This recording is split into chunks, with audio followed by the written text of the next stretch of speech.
Magandang buhay, mabuting tao. Ako muli ang inyong guro na si Ginoong Amad at marami tayong inaasahang matapos sa araling ito. At kailangan nating mas ganap na maunawaan kung ano nga ba ang kahalagahan ng pagkakaroon ng pangarap. Makapagtakda ng isang mithiin na nakabase sa pamantayang SMART. Sa ating muling diskusyon ay napag-usapan natin ang buhay ni Maria Giner Rosel Rodriguez ang bubuyog at ang kanyang pag-abot sa bawat gawain at mithiin na kanyang itinatag. Nagkaroon din tayo ng mga pag-uusapan sa mga pamantayan sa pagkakaroon ng isang mithiin at kung paano ito siguradong maaabot. Ngayon, ay uumpisahan natin ang isang gawain at gagawin natin ito sa pamagitan ng isang video. Halika, panoorin natin.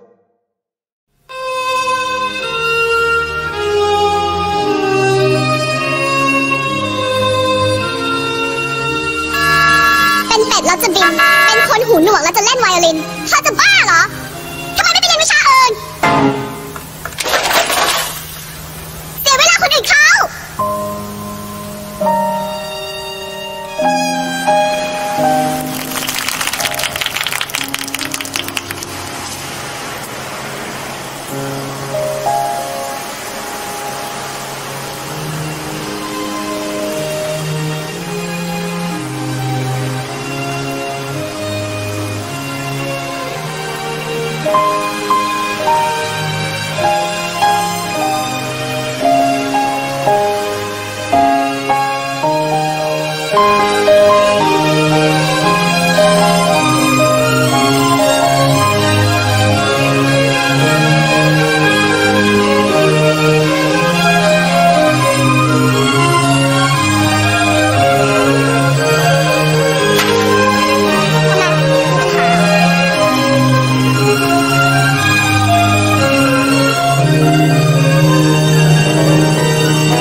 จบไปแล้วอย่างสวยงามนะครับสำหรับผู้เข้าประกวดคนสุดท้ายของเราในวันนี้นะครับและในช่วงต่อไปก็จะเป็นช่วงของครับเรายังเหลือผู้เข้าประกวดอีก1 ท่านนะครับในวันนี้เราไปพบกับเธอกันเลยครับ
Sa inyong napanood, ipinakita ba ng bida ang kanyang dedikasyon na maabot ang kanyang pangarap kahit siya ay isang bingi? Ang pagkakaroon ba ng isang kapansanan ay maaaring mapigilan tayo sa pag-abot ng ating pangarap? Ngayon naman, magkaroon tayo ng iba't ibang gawain ng pagtatakda ng iyong mithiin sa inyong papel.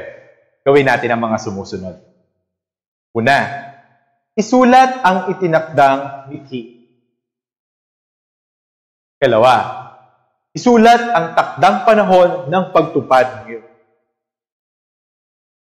Ikatlo, isulat ang mga inaasahang kabutihang na idudulot mula sa itinakdang mithiin at sa pagsasagawa ng plano ito. Ikaapat, tukuyin ang mga maaaring hadlang sa pagtupad ng iyong mga mithiin.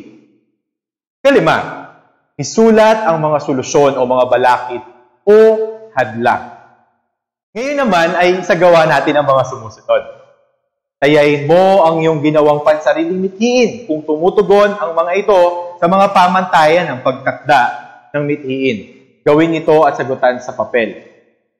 Ito ay nahahati sa isang table na kung saan, ang una, ang aking mithiin ay para sa, makikita natin dyan, pamilya, paaralan, pakikipagkaibigan, pamayanan, o buhay espiritual. Ito ay maaaring tiyak, nasusupat, naaabot, mahalaga, o mga angkap na panahon, o may angkap na Diyos. Halika, sagutan natin ito. Ngayon naman, tayo'y tumungo sa ating tayahin. Isulat sa sasagutang papel ang letra ng tamang sagot ng mga sumusunod na tanong. Una, mas malala pa sa pagiging isang bulag ang may paningin, ngunit walang tinatanaw na kinabukasan. Ano ang higit na malapit na pakahulugan sa pahayag ni Helen Keller? A. Mahirap maging isang bulag. B. Ang kawalan ng pangarap ay masahol pa sa kawalan ng paningin. Letter C. Hindi mabuti ang walang pangarap. Letter D. Hindi garantiya ang pagkakaroon ng paningin pagkatagumpay sa buhay. Dalawa. Ano ang kaibahan ng panaginip sa pangarap? Letter A. Ang panaginip ay nagtatapos din kung ikaw ay magising. Letter B. Ang panaginip ay nangyayari lang sa isip habang natutulog. Letter C. Ito ay A at saka B.